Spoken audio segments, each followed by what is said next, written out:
Hola chicos, hoy yo y mi hermana estaremos haciendo sonidos de animales.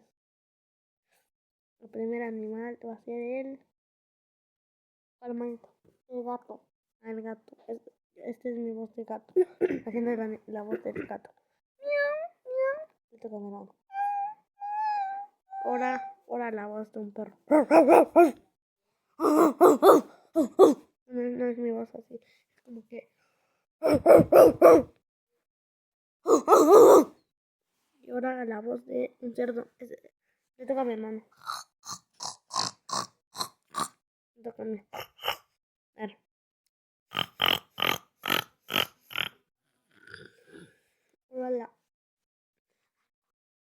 Ahora la voz de un. No, de una gallina.